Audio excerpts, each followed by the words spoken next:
You know I love jamming. Welcome to BTG, Bridging the Gap, Strategizing for Student Success. My name is Marissa. I am the founder and editor-in-chief.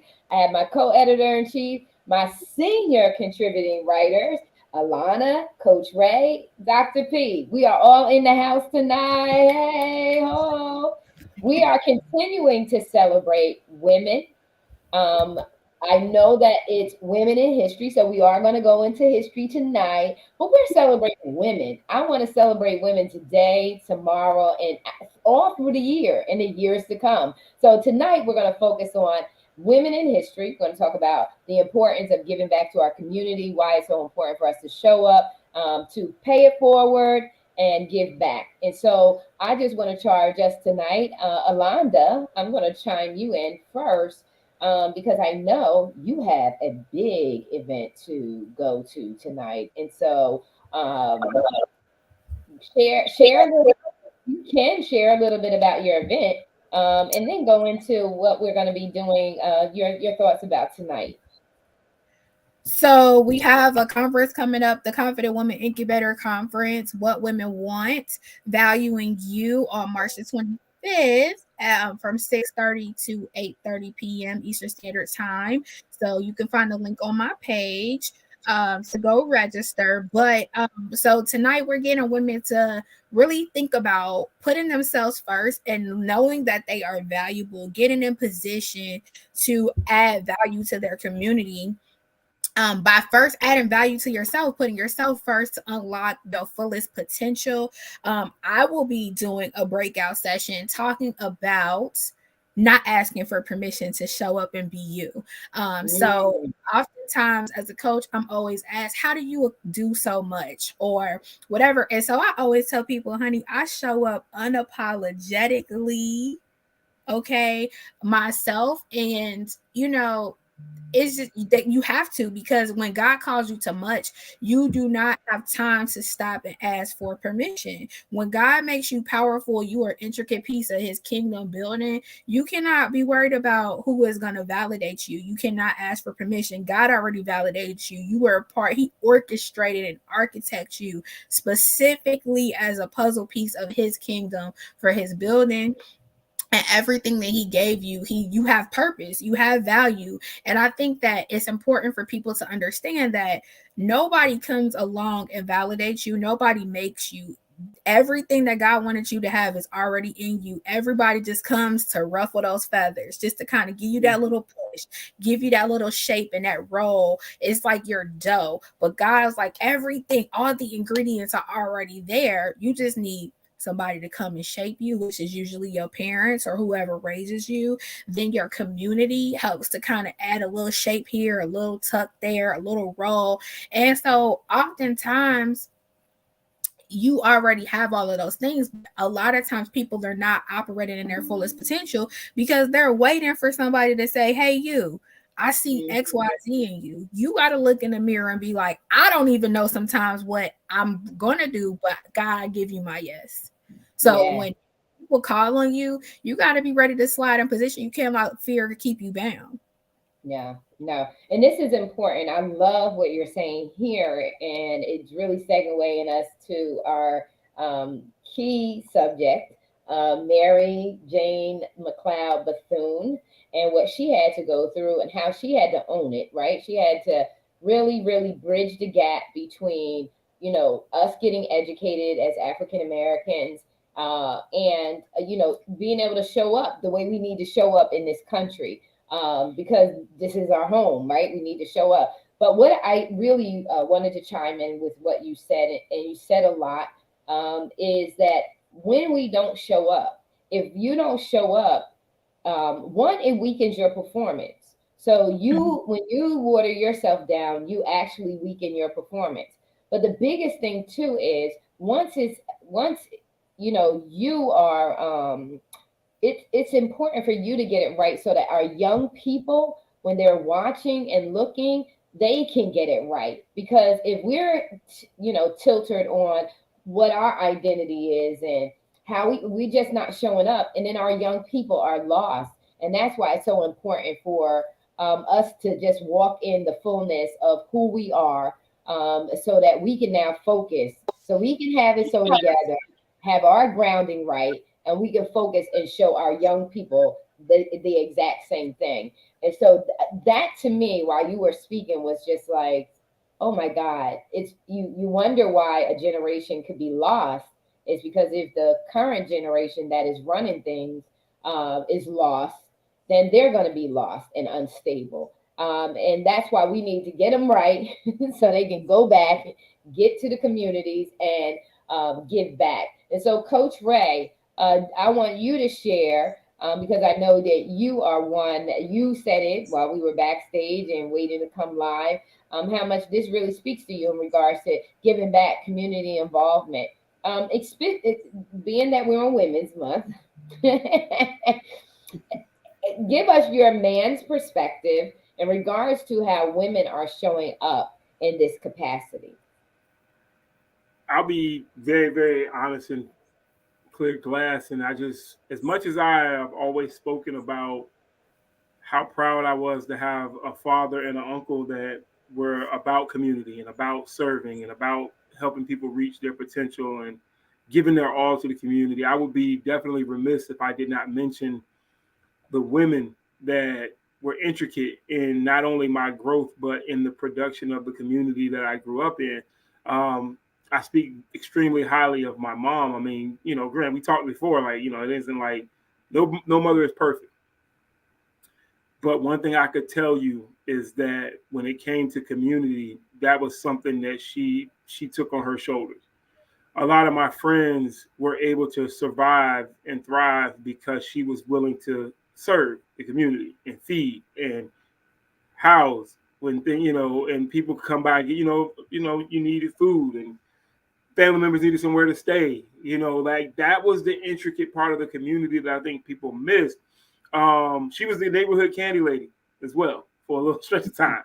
So, so to say what I grew up witnessing with the strength in the communities from the women to where we are now, there was and we got to be honest, there was a drop off at a certain point where the impact of the women in the community kind of fell off because everybody went through that. We had the hot girl summers and we had the self, I'm doing it for me, I'm doing me mentality that went along for a while. I tell her self-care eventually became self-indulge. So we had a lot of that transpired. But I can honestly say now that working in education and working with a lot of people, I see the strength coming back. I'm starting to see a lot of younger educators picking up the mantle to pour back. I can speak for one very specifically that I work with at my school, one of our security guards. I mean, she's awesome. Like those young girls, like they get it from her. Like she ain't pulling no punches. She ain't babying them. This is what it is. She coach, she's one of the basketball coaches there as well. And she gets it in with those girls. She's pouring back into them that tough love, but it's still loving. And what we're seeing now is we're seeing a shift in the mindset of the younger demographic to say, hey, hold on, like I didn't get this. I didn't get what I needed to survive from the generation in front of me. So I got to take back up what I missed. It's almost like I remember a quote from Bruce Lee that said, giving your kids what you never had never meant to be monetary. Right. Nope. It did. That's giving you right there. Yeah, I'm giving you the love. I'm giving you the compassion. I'm giving you the empathy that I didn't get. So I'm seeing a lot of younger people and younger women in the education system, in the community, these in-home counselors. I'm seeing a lot of them step up and take those reins and say, you know what, this generation needs us to be better. It's reminiscent of when we had the Black Panther Party. I've always been a big history buff, and that's one of my favorite, groups. Most notably, I found out my aunt was one. Wow. So that was a big thing to me. And that caused me to really dive deep into what they stood about, and just hearing the stories about how they were on the front lines helping these kids in the community. Oh yeah. With, free lunches, school supplies, picking them up from school so they didn't have to walk home by themselves. Like the community, people can talk about all the negative stuff all they want, but they don't know the details. They don't know that's to water down the impact. Right. That's The needed impact more was, than impact. it was a great impact. And we Mm-hmm. wouldn't be able to get that far And it without was the women. working. It Right. was The women working. putting in the work. Like, It if was we're going to be working. real, Mm-hmm. everybody that's intricate in the communities, every male has a woman that said, "You go get it. I'm gonna take care of this stuff right here." Yep. And then there were women who said, "You obviously ain't getting it done. We'll go do it." Right. So Right. when there is a lack of the women, the strong woman in the community, then we see where the drop off is very vast. Yes, the male influence is extremely important, but there's the other side: Mm-hmm. the nurturing, the Yeah. empathy, the care, Mm-hmm. the hugs, the things that these kids need. That Yeah. some of these mamas is tougher than some of these dads out here in the streets when it comes to raising these kids. Yeah. It is Yeah. necessary. So Yeah. for me, it's just a wonderful thing to see a lot of these young ladies stepping up and Mm. saying, "You know what, we're gonna go get it. We're gonna go do what we gotta do to help these communities be better." Yeah, yeah, yeah. And it takes sacrificing because just like you said, there's a balance, right? Moms have to take care of themselves, but they don't have to take care of themselves to the point where they neglect and abandon their children. It's Mm. about balance. You gotta fill your cup up so that there's enough in your cup that you can pour it out. So there has to be a balance. Dr. P? There definitely has to be a balance. And what's interesting, as you're talking about Mary McLeod Bethune, and I think you and I got a chance to talk a little bit about it. I'm thinking about something Alonda said when we're talking about showing up and just recognizing where we come from overall, even just as women, specifically, women of color. And it's not just about that when we're talking about being a woman. Uh, Mm. it's just the experience right now, right? Of course, for us to be able to do that.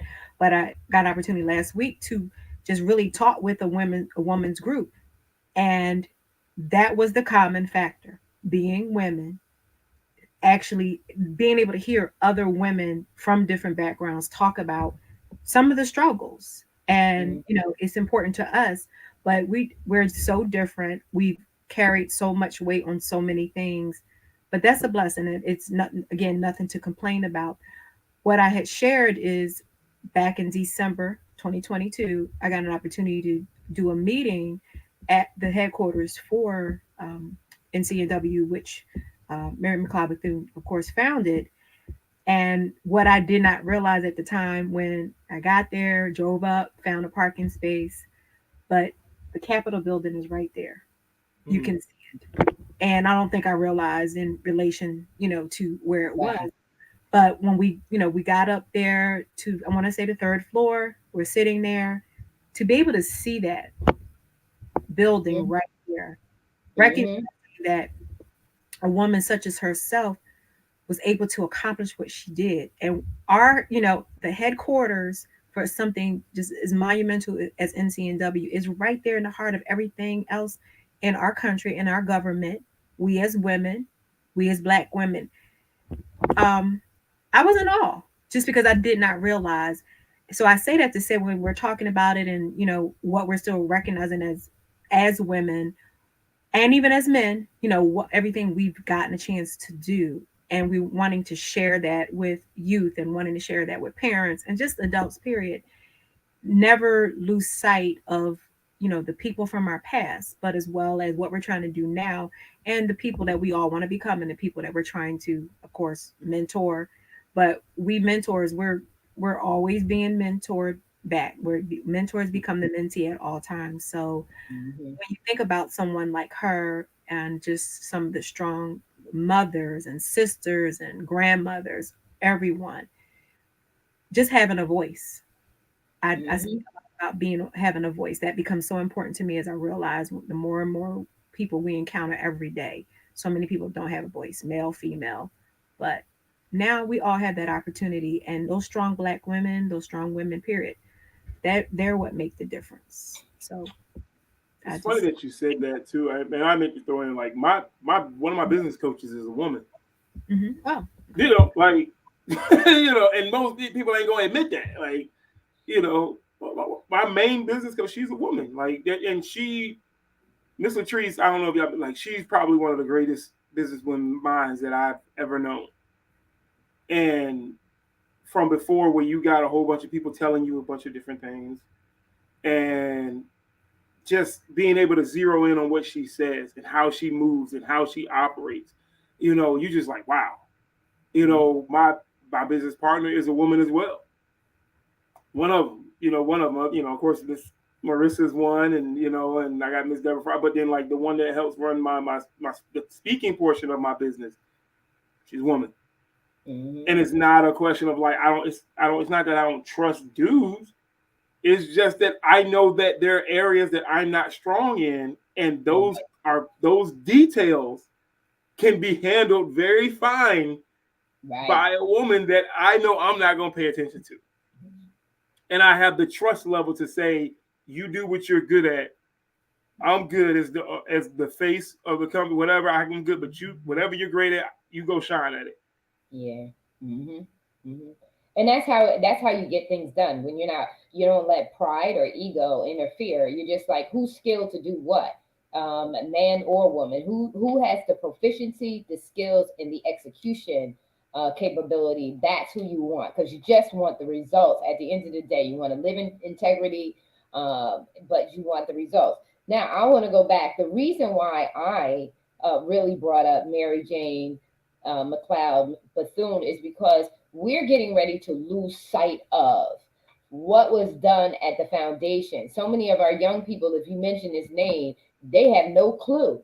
And so we got to make sure that we remember. We have to remember so that we don't go back to that level of ignorance or that level of disconnect. So I want to read a little bit because we get passionate, but I like facts. And I want to make sure that we're validated in what we're sharing. So Mary Jane McLeod Bethune was an American educator and a stateswoman. Apart from that, she was a philanthropist, humanitarian, civil rights activist, best known for starting a private school for African American students in Daytona Beach, Florida. She has attracted the attention of many people who contributed with time and money, which enabled the development of the academic school as a college. It later continued to develop as the Bethune-Cookman University. She also was appointed as a national advisor to President Franklin D. Roosevelt. And it also mentions that she was very good friends with his wife as part of what was known as the Black Cabinet. She was known as the First Lady of the Struggle because of her commitment to gain better lives for African Americans. African Americans. She was the first to not be born into slavery out of her family, and that's huge because here she is. And then her parents went on and they became farmers and they were paid for agricultural work. She goes on to spend her life, devoted her life to ensure the right education and freedom from discrimination for African Americans. Again, she organized, she was a political activist, and we had a little rising up of that for our young people recently with all of the deaths and the revolt. We had a rising up. But what's really heartbreaking is we didn't have adults. We didn't have seasoned adults in place to show what a Mary McLeod Bethune was able to do back then.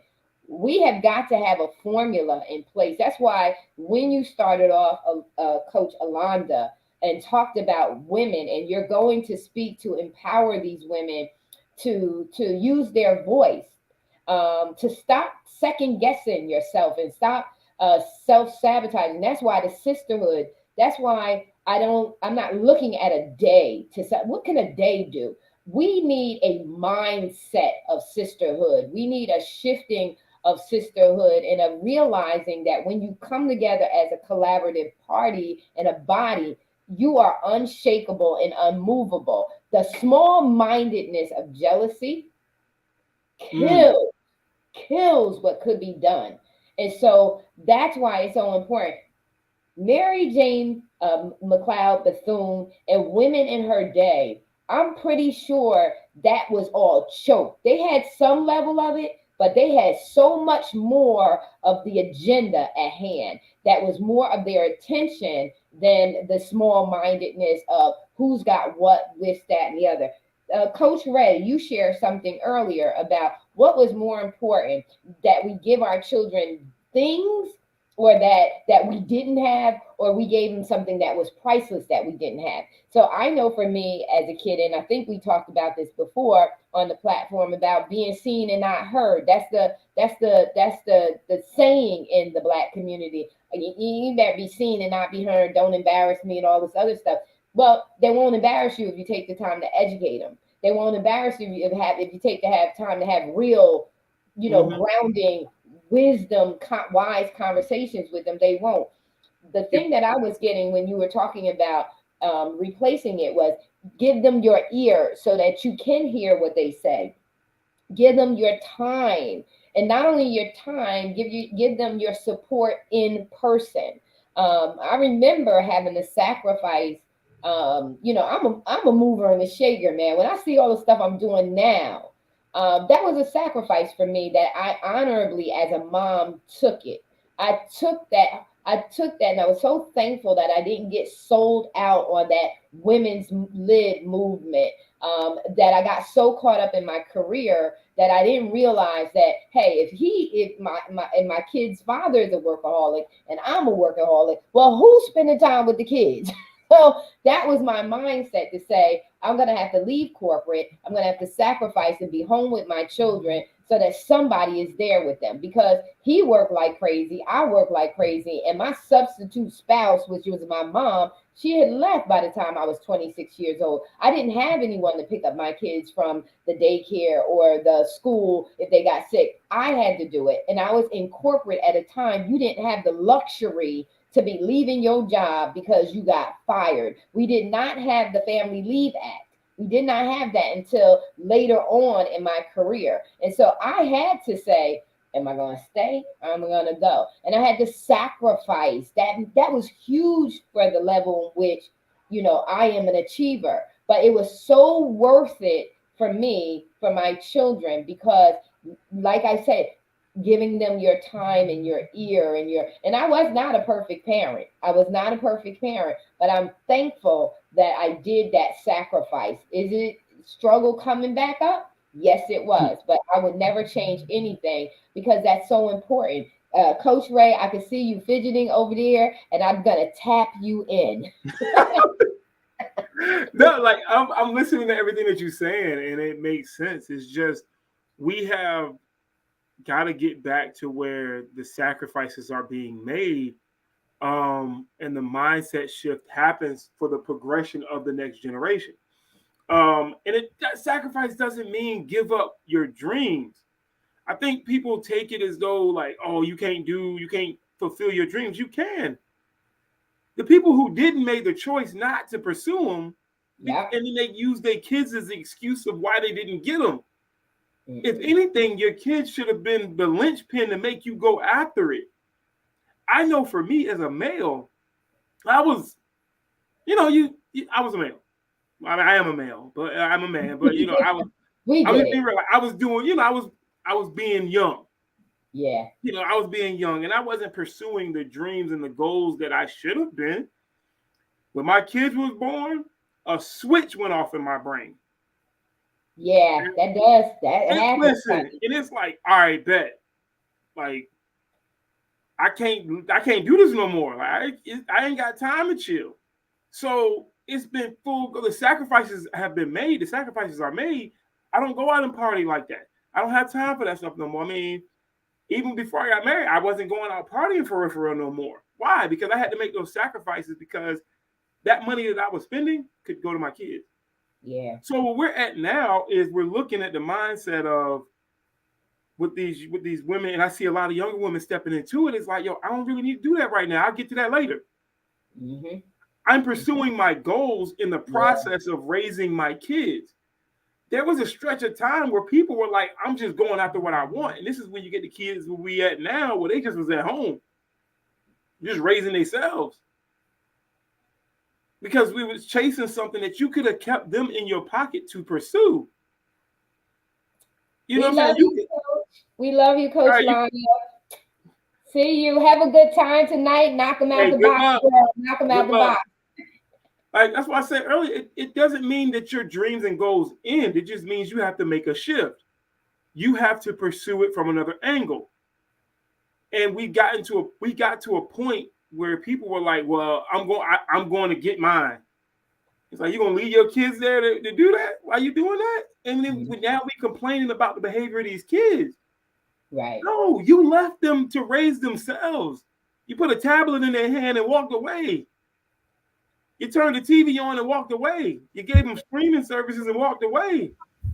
Because it wasn't bothering you. You could do what you wanted to do while the tablet was raising your kid. The sacrifices had stopped, but now we're starting to see people pick that back up. Right. I can pursue my goals and dreams and still be a good, effective parent. Yep. And that's such a beautiful thing to see that happen, to see the importance of placing your children. We have a couple of our viewers, one viewer's Facebook.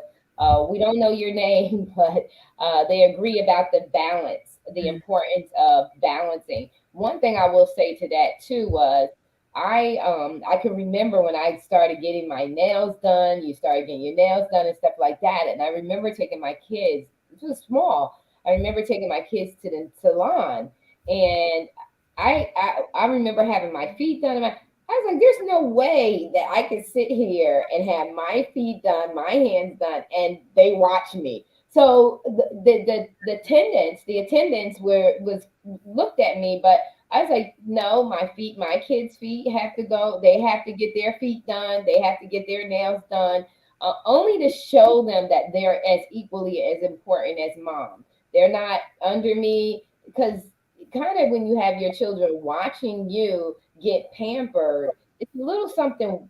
I just that didn't sit well in my heart. So they got their nails done, and that to me is also balance too.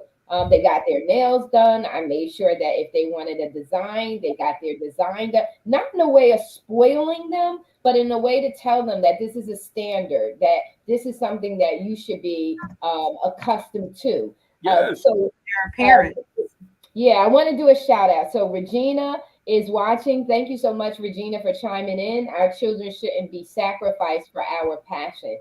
No, they shouldn't be sacrificed. And there's a way to find a balance. So when I left my job, when I resigned from my job, I still did my business. But the difference between me running my business and having a 9 to 5 was, guess what? I was in control of my time. So when my kids needed to go to on a field trip or anything like that, I did not have to ask for time off. What I did was I did not schedule clients. I had control over my time, but I still had some level of income coming in.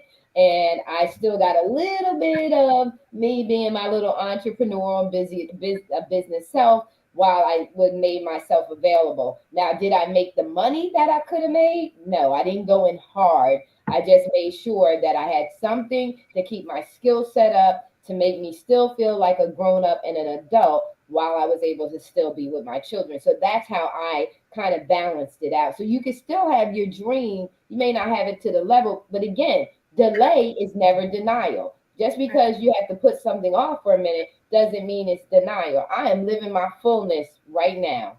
Listen, and you could do that. It's interesting that when people are in pursuit of what they want, they're willing to sacrifice something that's super important in the process. It's so I remember growing up, and my father worked. My father had his own business, so he worked a lot. Even early on before he started his business, he worked. He's a maintenance guy, so he was always at work. And my mom wouldn't. She worked, but most of the time we would be with her. Like we were with my mom. Like on taking the bus while my dad was at work, we would catch the bus after school. I remember like every Friday, catch the bus all the way down Little Creek, Granby Street to Granby Street, Little Creek Road, Ward's Corner Mall. We go to KB Toys, pick out a toy, catch the number 15 down to my grandma's house. And we would sit at my grandma's house until my dad got off work. We would go to the laundromat with my mom. All that stuff that we did, but it taught us responsibility. It taught us work, taught us sacrifice. Because we ain't had 2 cars. My mom never got a license. So when we were with her, we caught the bus, we took taxis, we did all so things that I learned at an early age because she was like, who else gonna teach you to do it? Right. Right. Not that my father wasn't there, he was there, he worked. So Yeah. I learned work ethic from my father and my grandfather who was a farmer. So I learned that work ethic. But the stuff that like, hey, take care of yourself, learning how to wash your clothes a specific way, learning how to cook, like that was the nurturing of my mother. And now we got kids. I see kids on a regular basis. Kids know more about Uber Eats and DoorDash than they know about making their own food. You know what I'm saying? Like I hear kids like they got credit, they got their users on their parents' credit card so they can order DoorDash. I ain't tripping if you're gonna eat it on a Friday here or there, but they like all week long. Right. It's a Yeah, treat. You want to pay a credit card bill on Chipotle? Yeah. Like, let's teach them the skills that they need to survive. Right. And then you got to also look at it from this perspective as well. So they're learning to eat like this, and it's unhealthy. And then you have other health issues. Health issues also infringe on your cognition, your ability to learn and focus, depending on what food you're eating. So there's a spiral of bad choices there. Budget wise, how are you affording to do that throughout and you're not teaching them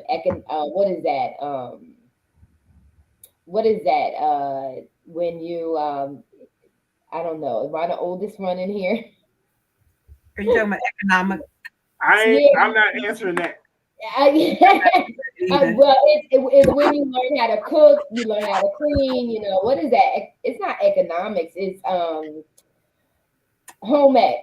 You're not learning how to do. You're not learning how to do all of those domesticated things, like you said, washing the clothes. And they have no idea, so they're so detached, and the parents are overwhelmed because guess what? They're working their 9 to 5, then they're coming home and cleaning, and then they're coming home and doing all the chores because they did not take the time to teach their kids to do that. And it's not a punishment, and it's not a gender role or whatever they talk about it now. It's just learning responsibility. That's all it is. It ain't got like I could teach my daughter to take the trash out the same way I can teach my son to take the trash out. I can teach my son to wash dishes the same way I teach my daughter to wash dishes. It is you need to know this because you're gonna live on your own eventually, and you better know how to do this because I'm not coming to do it and I'm not paying nobody to do it for you. Right. So that we lost the nurturing part to fulfill the tangible part, if that makes any sense. So the things that don't really matter, they're more inclined to get versus the stuff that's important, the nurturing, the understanding, the clarity, how to survive, how to focus. But hey, you can use my credit card and go to the mall at 13. Maybe on your birthday, and that's probably it. Not even then growing up. That way. Like, in other words, when I'm saying special treats, and you say that to say because we were raised on, I guess, in particular in that work ethic. But think about and we're saying this to people that are younger that are looking at this. One day you're going to college. Don't be that person in the dorm that doesn't know how to do anything for themselves, because and we all encountered people when we start getting to be adults that was the problem. They didn't know how to cook. It's not they didn't know how to clean. They weren't taught how to clean well at all. Everybody needs to take their own trash out. Everybody needs to clean a bathroom. Everybody needs to clean a kitchen. Yeah. Point blank period. Yeah. So listen, we are closing out. This has been steamy. We've gone from volunteering to making sure the kids are domestically trained, or make sure that we know that they need to be domestically trained.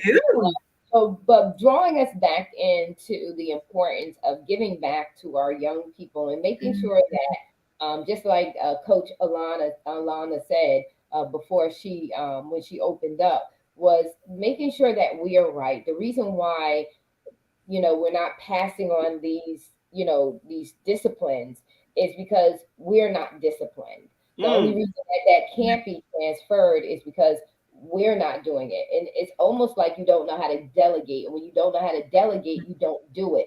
When you're teaching your children, you're delegating to them, you're managing them. You love them, you're a parent, but you have to also manage them as well. And that part of that management is teaching them discipline, teaching them how the house is run. And that is important. And they should have their own credit card, not your credit card. Now, today, they have cards for your young people. You teach them a budget, give them, make sure that they do their chores, they get a set amount of money for their chores, and then that's the money they can go to the mall in. And if they want to go and buy from that DoorDash, Uber Eats, and Grubhub, and wherever else, you have a card. Do you have the money to do that? And is that where you really want to spend your money? So, in educating our children, we empower them, and we empower them to be very mature and make responsible decisions.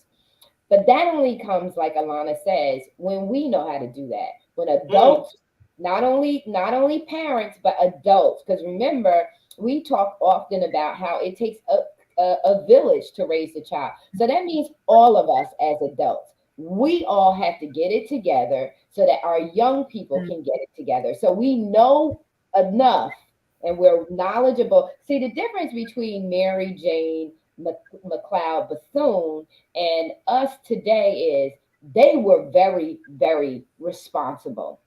It was no joke for them. Life was serious back then. It was no joke. They weren't looking at little petty nonsense. They were looking at surviving, Survive. surviving from being tarred and feathered, surviving from being hung. They didn't have any education was the way out. Knowledge, wisdom was the way out. Reading and academics was the way out. Being high in excellence was the way out. That is what our people, when at the beginning of time here in this state, was about. It was about we have to survive and we still have to survive. So we have to get disciplined and we have to get our priorities in order so that we are strong enough, wise enough, and we have learned enough to be able to pass some grounded, rooted wisdom into our young people so that we can start producing some phenomenal, amazing life changers, world changers, and what is it? Interrupters that interrupt the right way, but interrupters that will take this world by storm and make it a better place. So, with that being said, Dr. P, what's your closing statement? You said that making this world a better place, it's our responsibility. And I'll give it back to them as well, their responsibility as well. It's our responsibility as adults to go ahead and ingrain in our youth who we want them to be. It's the youth's responsibility to, in turn, take it all in, learn as much as you can. There's a reason that you can stand in awe of some of the things that people like Mary McLeod Bethune, Mary Church Terrell, just be able to the fact that if you talk to us, maybe we can even rattle these names off to you because we were taught that. We want you to be able to teach that to the next generation. And then, as you say, when go back to it, it is our responsibility to don't not lose sight of that. We Yes. have to we have to get a grip, and I'm gonna use that word again as adults and start teaching our children better. And Mm. yes, They're gonna and they're gonna be those that are gonna run our world when we're old and can't do anything for ourselves. I don't know, And man. I don't want y'all to we be say that believing. we say that in a joking way, but but and I also want to say, from what I'm saying about the Capitol, sitting there too, knowing that a woman like Mary Bethune Bethune had done that what she had done, and we're right there in the hub, like you said earlier, Marissa. This is our country too, Hmm. so we need to let that pride and that life and how life can be tough, but life is worth it. Life is worth fighting for, and the things that we accomplish, you get to see it in the future when you work hard what you want to make things better. So Yeah, you have to it's do that. yeah, it's so important. Just think, Mhm. her parents were born into slavery. Mhm. She was not born into slavery. and she was the advisor to the president. That's how much she did. Yeah. That's how much she did in her community and giving back. That's Mhm. how. That's where she positioned herself, and that's incredible. I mean, incredible that her mindset was to create a college first, to create a school, then to take it to the next level to create a college, and then to become so influential that she was advising the president. Coach Ray, your closing comments. Oh man, it's a lot to sum up in a few statements, but I will say this: gentrification happens because the value of a community is lost. How Mm, that value of a community is lost is because the group that is supposed to care the most about it forgets to care about it. Mm. When we lose something that's so valuable like land, places of business, homes, it's not because the other people just were vindictive. They just did what they do. They're business people. It ain't personal. right. We lose it because we don't hold it as a valuable asset. And it's when we're trying to save a generation, we have to treat them as though someone is coming to gentrify them. This next generation has been gentrified by people compromising ideals, compromising their faith, compromising what we once knew was important. And I'm not just talking about any specific race. I'm talking about all kids. The next generation has been gentrified because of the lack of care for them. If we don't figure out how to get back in control and figure out how to reestablish the mindset of how important it is to influence the next generation positively, we're going to Mhm. lose this entire nation. Mm. So I say that, and I close with: stop compromising your ideals for your fun and your selfish endeavors, and put the next generation in front of what you want. Pursue your goals, but pursue them with the mindset that the next generation should be able to pick up the mantle and run further than you did. Right, right. Very good. I can't add nothing to that because that is so dead on, like dead on. And so with that being said, I want you to lift your heads up high. Listen, because we can do this thing. We can change things around. Delay Mm. is never denial, and God didn't mean us to be perfect. We're not perfect, and but we can change things around and begin to change our mindset and be open to change and shifting shift. If you know that you've not been giving back to your community, if you've not been volunteering, give back to your community. I know Coach Ray, you just been appointed to do some work in your community. Could you just, and we're going to close out with that, can you share a little bit about what you've just been appointed to do? I've just been appointed. One thing I've just been appointed as a board member of the YMCA of Southampton Roads. So I will be my base is the YMCA on Indian River. So that's where I'm at, underneath Miss Margaret, who's awesome, by the way. Also, I was just hired as the youth and family coordinator at First Baptist South Hill, to take over that entire department and help bring the next generation to God. And it's just, um, Yeah, there's no two ways about it. yeah, yeah, And I'm an unconventional person. I don't believe in the traditional mindset about youth ministry. Miss Latrice ain't groomed me to be like that. right. I believe in stepping outside of the box so I can see the problems inside the box. Mm-hmm, So mm-hmm. we're gonna get these kids, and we're gonna save this youth, and we're gonna save this. We're gonna work. Yeah, and that's it. That's And it. we're We're gonna, gonna work.